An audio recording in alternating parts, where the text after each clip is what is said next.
මොකද කියන්නේ? මේක සම්පූර්ණ අක්කර 4මාරයිනේ. අලුත් ඇවිල්ලානේ. ඔව්.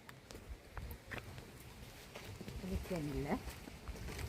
ඔයා තමයි මේකේ වැඩ බලන්නේ. කංකාන්. කොහොම යක්. බලන්න. හරියට. ඒ පාරෙන් යට යගේ මල්ලි දෙන්නේ.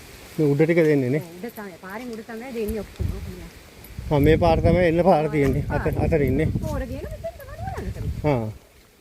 මේ පොල දෙන්නේ. ඒක මල්ලි මහත්යයි. හා. මේක වටේම තියෙනවනේ. නෑ. අනිත් විලන්නේ කිසි සින්නක් කරොප්පු. නැත්තම් ගොඩේ ගොඩ ගත්ත කෙනෙකුට හොඳට ආදායම තියෙන. ඔක්කොම අලුත් වෙනවා. ඔයාලා වවලා තියෙන්නේ. ඔව් තමයි නේද කට්ටිය දා.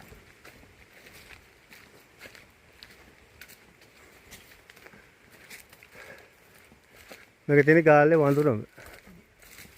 ඉතින් වඳුරම ටවුන් එකේ ඉඳලා කිලෝමීටර් 5 4මාරයි. 4මාරයිනේ. 4මාරයි. ඔව් 4මාරක් දුරින් තමයි තියෙන්නේ මේක. ඔව්. උඹ පාරෙන්ම යනවාද පාරට උඩින් ගොඩ වෙනවා. පාරේ නෑ මෙහෙ ඉඳන් බලමු. ඔච්චර දුර යන්න ඕනේ. ඒක කෙලවරටම යන්න ඕනේ හැබැයි. උදේ නංගි. නංගි. වැඩනේ. ඒ කට්ටිය වැඩ මට අදින්න දෙන්නේ. වැඩ කරා. හැබැයි උඩ ලස්සන තේ ටික පේන්නේ. කොහොම උඩට යන්න. මෙතෙන් නැගලා. ඔව් හැබැයි මේ පාරෙන් උඩ ඔක්කොම තියෙන හොඳ. හරි හරි. අපි දැන් මෙහෙම බලමු.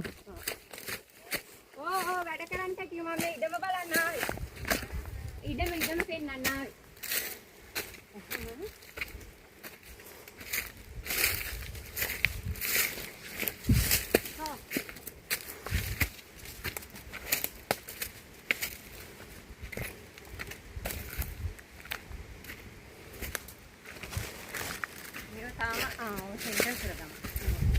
ඔක්කොම අලුත් වෙවි. සම්පූර්ණ ඉඩමම අලුත් වෙවි. ඕකට ටියෝ මං ගිහින් ආවේ. ඉඩම පෙන්නලා එන්න. අතන පාරෙන් උඩ ඔක්කොම තියෙනවා මේකට. හොඳයි. 4මාරක් නේ තියෙන ප්‍රමාණයක් තියෙන්න ඕනේ. නැත්තයි තියා පෙන්න. අර සංජීවගේ ඉඩම කෙලවරටම තියෙනවා. ඕන්න අලුත් වෙවි තමයි ඔක්කොම. ආයි පරණ තේනේ.